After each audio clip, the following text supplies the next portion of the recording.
Hello friends, welcome back to my channel. तो आज मैं फिर से लेके आई हूँ एक स्टिचिंग का वीडियो जो बिना अस्तर का ब्लाउज़ पीस है ये। और इसका मैंने कटिंग पूरा कर लिया है और अब इसका मैं स्टिचिंग आपके साथ शेयर करूँगी। तो इसका चेस्ट है 36 इंच का ब्लाउज़ है ये। और इसकी आस्तीन मैंने कटिंग कर ली है, लेकिन अब अंदर का जो आर्महोल है, इसका आर्महोल का शेप ये मैं कट कर रही हूँ इस तरह से। आस्तीन की कटिंग अगर आपको नहीं आती तो मेरे चैनल पर जाकर देख लीजिएगा, आस्तीन की कटिंग भी मैंने बताई है। तो यहाँ पे मैं मार्किंग कर रही हूँ कि आगे का पार्ट हमें याद रखना चाहिए, तो इसलिए मैं मार्किंग करके रखती हूँ हमेशा। तो यहाँ से मैंने अब 1 इंच तक पट्टी मैंने दबाने के लिए ली है। सादे ब्लाउज़ में हमें 1.5 इंच एक्स्ट्रा लेना पड़ता है, क्योंकि अंदर की तरफ हमें फ़ोल्ड करना पड़ता है पट्टी के लिए, और आधा इंच हमें आस्तीन जोड़ने के लिए चाहिए होता है। तो इस तरह से अब मैं दूसरी आस्तीन भी स्टिचिंग कर रही हूँ। सादा ब्लाउज़ बहुत ही सिंपल रहता है, जैसे कि सिलाई जल्दी हो जाती है। और अस्तर का कैसे रहता है कि हमें अस्तर जॉइन करना पड़ता है, तो उसमें थोड़ा हमारा टाइम जाता है। लेकिन यहाँ पे बिना अस्तर का है तो जल्दी हो जाता है ऐसे ब्लाउज़। तो यहाँ पे मैंने कटोरी ली है दोनों भी। अब दोनों कटोरी में मैं 1.5 इंच का मार्किंग ऐसे करूँगी इस तरह से, और 2.5 इंच पे एक निशान लगा लूँगी इस तरह से, और सीधी स्टिचिंग करना है हमें। और जो एक्स्ट्रा का कपड़ा है मैं इस तरह से फोल्ड कर रही हूँ। तो यहाँ पे अब कटोरी का अच्छा सा शेप निकल के आया है। तो दूसरी भी कटोरी भी मैंने रेडी कर ली है। अब हमें साइड पीस जॉइन करना है। तो साइड पीस जॉइन करते समय हमें कपड़े को बिल्कुल भी खींचना नहीं है, धीरे धीरे जॉइन करते जाना है। अगर आप कपड़ा खींचेंगे तो शायद आपको कपड़ा कम या ज़्यादा हो सकता है, इसलिए कपड़े को बिल्कुल भी खींचना नहीं है। कटोरी हो या साइड पीस हो, हमें उसको बिल्कुल भी खींचना नहीं है। अब यहाँ पे मैंने डबल स्टिचिंग कर ली है, क्योंकि हमें सिंगल स्टिचिंग नहीं, कौन सा भी पार्ट हम जॉइन करते हैं तो हमें डबल स्टिचिंग करना ही है। तो अब यहाँ पे एक पार्ट हो चुका है, अब मैंने दूसरा पार्ट भी रेडी करना है। इस तरह से बहुत आसान तरीके से आप बिना अस्तर का ब्लाउज़ बहुत ही जल्दी स्टिचिंग कर सकते हो। अब यहाँ पे साइड पीस जॉइन हो चुका है, तो हमें अब क्रॉस पट्टी लगानी है। तो क्रॉस पट्टी मैं हमेशा 3.5 इंच पे कट करती हूँ। अगर ब्लाउज़ की लेंथ बड़ी हो और चेस्ट भी बड़ी हो तो उस ब्लाउज़ के लिए हमें 4 इंच की और 3 इंच पीछे से क्रॉस पट्टी हमें इस तरह से कट करनी है। तो यहाँ पे 36 का चेस्ट है, तो मैंने यहाँ पे 3.5 इंच और 2.5 इंच पीछे से इस तरह से कट कर रही है। तो अच्छे फिनिशिंग से अगर आपको ब्लाउज़ स्टिचिंग करना है तो बहुत ही ध्यान दे के आपको देखना पड़ेगा कि मैं किस तरह से स्टिचिंग कर रही हूँ, ताकि इससे अच्छी फिनिशिंग भी आती है। हमें जो कटोरी का शेप जो है वो आगे की तरफ करना है, और हमें कौन सा भी पार्ट जॉइन करने के बाद उंगलियों की मदद से, नाखून से हमें उस पर प्रेसिंग करना है, ताकि एक अच्छी फिनिशिंग आती है उससे। अब यहाँ पे इस तरह से मैं फ़ोल्ड करती हूँ क्रॉस पट्टी जॉइंट करते वक्त। कभी कभी क्या होता है कि ब्लाउज़ पीस छोटा होता है तो हमें क्रॉस पट्टी कम पड़ती है। तो यहाँ पे मैंने डबल क्रॉस पट्टी ली है, क्योंकि मुझे भी कपड़ा कम पड़ा था। तो मेरे पास ऐसा कपड़ा था, इसलिए मैंने क्रॉस पट्टी निकाल ली थी अलग से। तो यहाँ पे दोनों पार्ट रेडी हो चुके हैं। अब मैंने यहाँ पे हुक पट्टी और आई पट्टी अटैच कर लेना है। अगर आपकी आस्तीन छोटी रहती है तो आपको 80 सेंटीमीटर ब्लाउज़ पीस में रेडी हो जाता है। अगर आपकी आस्तीन बड़ी रहती है तो आपको 1 मीटर ब्लाउज़ लगता है।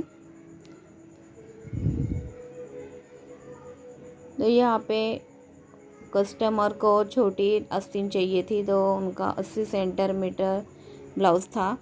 लेकिन वो भी उनको कम पड़ गया था। लेकिन मेरे पास कपड़े, हमारे पास बहुत से कट पीस रहते ही है हमेशा।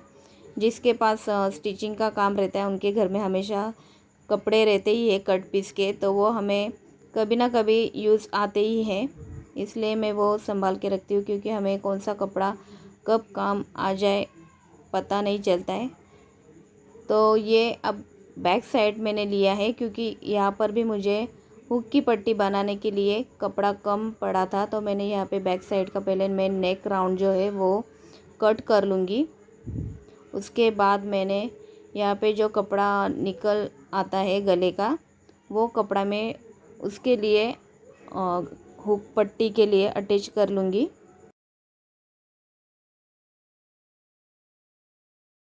अब यहाँ पे पीछे के टक्स के लिए मैंने 3.5 इंच पे निशान लगाया है। अब दोनों तरफ से मैं यहाँ पे टक्स को स्टिचिंग कर रही हूँ।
अब यहाँ पे वो गले की पट्टी जो मैंने निकाली थी उसको मैंने हुक के लिए यूज़ किया है।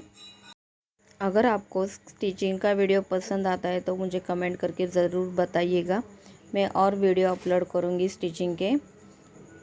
अब यहाँ पे दसरा दिवाली का त्यौहार आया हुआ है, तो बहुत ही ब्लाउज़ पीस आए हुए हैं मेरे पास सिलने के लिए। तो बिल्कुल भी टाइम नहीं मिलता है वीडियो बनाने के लिए। कुछ कुछ मैं वैसे ही ब्लाउज़ स्टिचिंग करती हूँ, क्योंकि बहुत जल्दी होता है, कस्टमर रुकते नहीं है, इसलिए कभी कभी बिना वीडियो का ही मुझे ब्लाउज़ देना पड़ता है स्टिचिंग करके। लेकिन मेरे से जितना होता है मैं उतना करती हूँ। रात में मैं सिलाई करती हूँ तब मैं वीडियो शूट कर लेती हूँ, और दिन भर में मैं दूसरे ब्लाउज़ सिलती हूँ जिनके मैं वीडियो शूट नहीं कर पाती हूँ, क्योंकि बहुत ही जल्दी होती है कस्टमर को, और बहुत ही रश होने के वजह से ब्लाउज़ कभी कभी हमें जल्दी देने पड़ते हैं, क्योंकि हमारे पास ग्राहक इसीलिए आते हैं कि हम जल्दी से और टाइम पे उनको ब्लाउज़ सिल के दें। ये हमारा काम है। अब यहाँ पे मैंने शोल्डर जॉइन कर लेना है। तो आगे के पार्ट को हमें पहले देख लेना है कि सेम आए हुए हैं कि नहीं। अगर कम ज़्यादा होते हैं तो हमें उसे कट करके सेम कर लेना है। अब यहाँ पे शोल्डर जॉइन होने के बाद मैंने यहाँ पे आस्तीन स्टिच कर लेना है।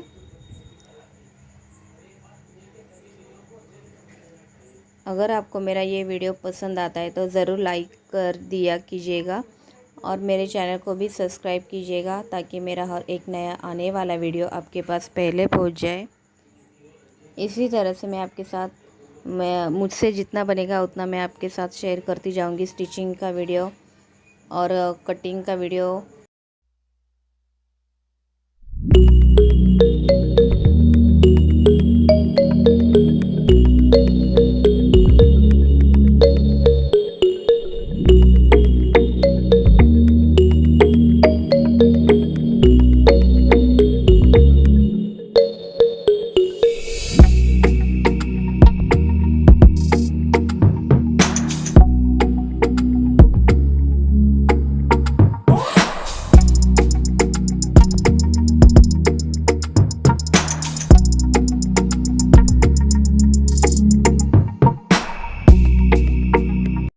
अब यहाँ पे साइड फिटिंग करनी है, तो इससे पहले यहाँ पे हमें आस्तीन चेक कर लेनी है। कम ज़्यादा रही तो हमें कपड़ा कट कर लेना है। अब सीधे तरीके से हमें कपड़ा पकड़ना है और एक सीधी सिलाई ले लेनी है। इसके बाद हमें कपड़े को उल्टा कर लेना है और उसके बाद भी हमें एक सीधी सिलाई ले लेनी है।